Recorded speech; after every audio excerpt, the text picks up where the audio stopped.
Howdy guys, hope you're doing well. Amir here with another video. خوش اومدی به یه ویدیو دیگه. امروز میخوام یک سبکی رو باید کار کنم که فکر نکنم تو یوتیوب فارسی کسی کار کرده باشه. ببین یه سبکیه که مستقیم اسپیکینگ تو مورد هدف قرار میده. یعنی میشینی فکر میکنی، فکر درگیر میشی آقا من چجوری جمله بسازم. قواعد یاد میگیریم، لغت یاد میگیریم، عبارت یاد میگیریم، انواع و اقسام زبانها رو به مرور با هم کار میکنیم. تو فقط بریم سبک رو ببین، توی ویدیو 5 ثانیه‌ای ببین من چقدر برات لسن پلن در میارم. قبل از اینکه بریم سراغ ویدیو لطفا یاد نره که کانال رو سابسکرایب کنی، ویدیو رو لایک کنی و برای دوستات بفرستی و به ما انرژی بدی. دمت گرم. Let's go. خب حالا شاید بگین این سبک چیه، می‌خوایم چی کار کنیم. یه ویدیوی خیلی کوتاه در 10 ثانیه من برات آماده کردم. نه توش دیالوگه، نه حرف میزنه، نه انگلیسی صحبت میکنم. من میشه الان انگلیسی حرف نزنم خب زبان یاد بگیریم. برو ویدیو رو ببین بیا.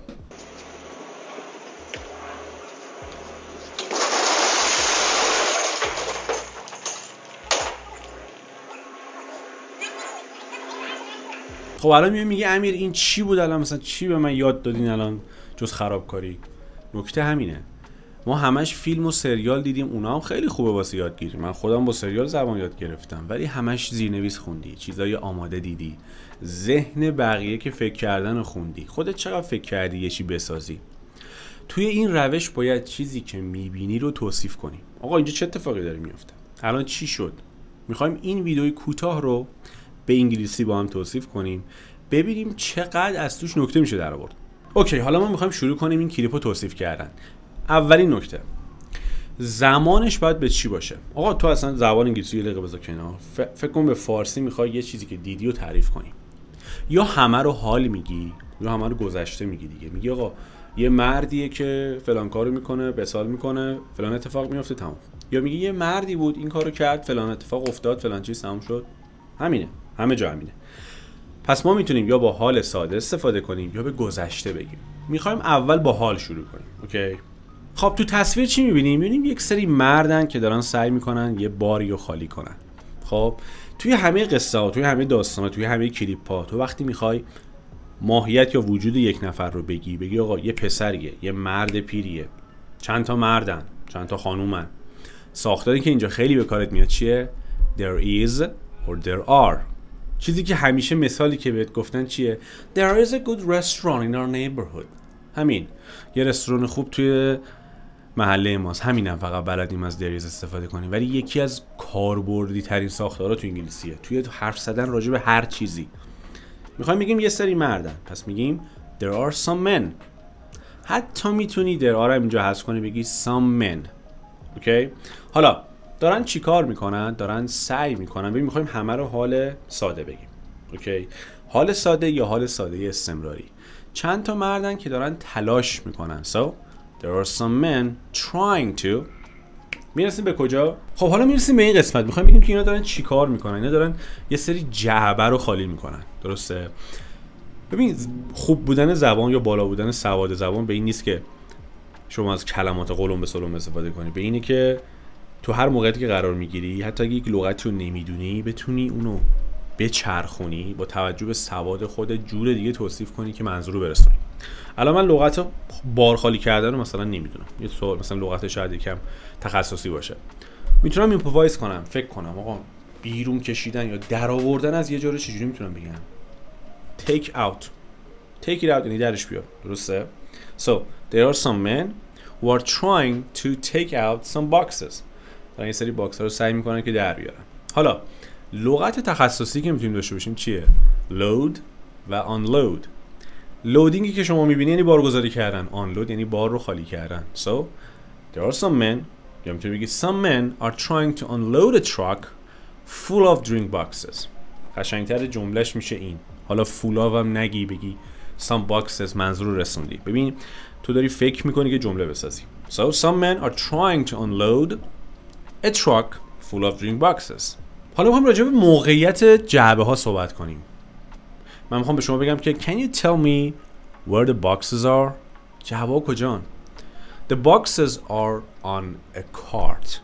ببین کارت چیه؟ این چرخهای دستی رو بهشون میگن کارت. یه لغت دیگه، یه لغت کاربردی. فرض می‌کنی فروشگاه دنبال کارت میگردی. The boxes are on a cart. پس دارن جعبه ها رو توسط یک چرخ بیرون میکشن. فعل بیرون کشیدن، ببین عین فارسی ما میگیم هل بده تو، هل بده بیرون. اونا هم با توجه به ماهیتش میان بعد مثل کلماتی مثل push و pull پریپوزیشن هایی مثل in و out استفاده میکنن. ببین pull in یعنی بکش داخل، pull out ببخشید pull in یعنی بکش داخل، pull out یعنی بکش بیرون، از یه جا بکش بیرون، یه چیزی رو بگیر بکش بیرون. pulling something out یعنی چیزی رو کشیدن. push in یه چیزی رو هل بدی به داخل، push out یه چیزی به سمت بیرون هل بدی. اگه اینا داخل کامیون بودن و میخواستن اینو داخل بکشن میشد to pull something in، ولی چون دارن بیرون از کامیون میکشن میشه pull out. So they are trying to pull the car out from the back of the truck. دارن سعی میکنن که اون چرخو از پشت کامیون به بیرون بکشن.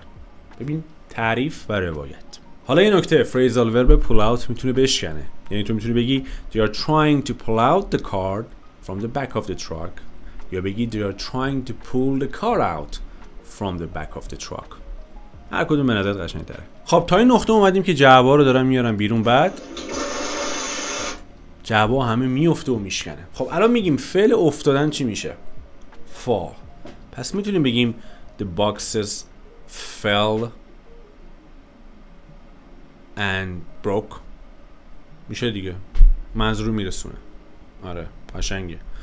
ولی جالبه بدونید ما مثلا میگیم جعبه ها افتاد، ولی ما خودمونم میگیم جعبه ها از روی چرخ افتاد، یا مثلا افتاد زمین. ببین فال تو انگلیسی هم همینه. ما مثلا fall off داریم، fall over داریم، fall down داریم. اینو معنی مختلف داره.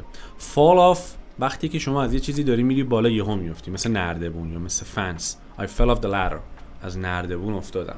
خب fall over میشه یعنی از روی چیزی افتاد، یعنی پات انگار گیر کنه به یه چیزی و بعد بیفتی. مثلا میگه I fell over a rock on the path، یعنی پام به یه سنگی گیر کرده و افتادم. خب حالا اینجا وقتی جعبه ها روی چرخه، از روی چرخ کله میکنه میفته، قشنگترش اینو بگیم fall over که گذشتهش میشه fell over. حالا اینجا ما داریم همه رو به حال میگیم. پس the boxes میگیم suddenly the boxes fall over و سقوط میکنن، پخش میشن روی زمین. میتونی از لغت crash استفاده کنی. crash یعنی سقوط کردن، یهو به زمین خوردن. سقوط هواپیما رو هم از crash استفاده میکنن. So the boxes fall over and crash to the ground. محکم کوبیده میشن به زمین. حالا میخوایم بگیم همه بطری‌ها میشکنن و همه جا پخش میشن. All the bottles break and spill everywhere. لغت spill یعنی ریختن و پخش شدن، که حتی میتونه intentionally هم باشه، یعنی از قصد باشه. مثلا تو بگی I spilled coffee on my shirt. من رو شرتم قهوه ریختم. و در آخر میتونی راجع به حالت این مردم صحبت کنی که مثلا چه به همدیگه دارن نگاه میکنن، شوکه شدن، شروع میکنن خندیدن. They just look at each other and start laughing. به هم نگاه میکنن و بعد شروع میکنن خندیدن. به همین سادگی یک ویدیو رو توصیف کردی، ولی فکر میکنی شنیدنش ساده است، ولی فکر کردن و بیان کردنش نیاز به تمرین داره. و در آخر بریم این ویدیو رو به زمان گذشته توصیف کنیم. گفتیم دو زمان میتونیم، حال و گذشته. گذشته رو توصیف کنیم که یه مروری هم به قبلی بشه. اونجا گفتیم there are some men، اینجا میگیم there were some men. There were some men who were trying، اینجا میتونیم who رو حذف کنیم، حتی بگیم there were some men trying to unload a truck full of drink boxes. The boxes were on a cart. اونجا گفتیم are، اینجا میگیم were. یه چرخ هستن یا چرخ بودن. Okay. They were trying، اینجا باز بگیم were. They were trying to pull out the cart. In the boxes, suddenly the boxes fell over and crashed to the ground. به همین سادگی جعبه ها زمین خوردن و شکستن. All the bottles، اینجا گفتیم break، اینجا میگیم broke. All the bottles broke and spilled everywhere. The men just looked at each other and started laughing. فقط به هم نگاه کردن و شروع کردن خندیدن. ببین همونو اومدیم گذشتهش گفتیم. خیلی ساده. ساختارهایی که استفاده میکنی خیلی مهمه. این بهت کمک میکنه که بتونی تو ذهنت قواعد رو درست استفاده کنی. Thank you guys for watching. مرسی که تماشا کردید. حالا این کلیپ هرچی جلوتر میره خفن‌تر میشه. چرا؟ همین ویدیویی که الان نگاه کردیم من الان مثلا به شما بتونم if conditional رو کار کنم. بگم آقا تو اونجا بودی چیکار می‌کردی؟ What would you do if you were there؟ ساختار if conditional جملات خیالی. present perfect. Have you ever had this kind of experience? تا حالا همچین تجربه‌ای داشتی؟ ساختار should have و shouldn't have. مثلا میخوام بگم اون نباید این کارو میکرد. He shouldn't have done that. میتونیم بشیم راجع به کلیپ بحث کنیم و اون زمانهایی که همیشه تو مکالمه استفاده میشه رو با همین کلیپ‌ها با هم کار کنیم. این سبکیه که من تو کلاس‌های خصوصی من با بچه‌ها خیلی کار میکنم. اگر ویدیو رو دوست داشتی لطفا ویدیو رو لایک کن، کانال سابسکرایب کن و این ویدیو رو برای دوستات بفرست و منتظر ویدیوی بعدی باش. Until the next time, take care.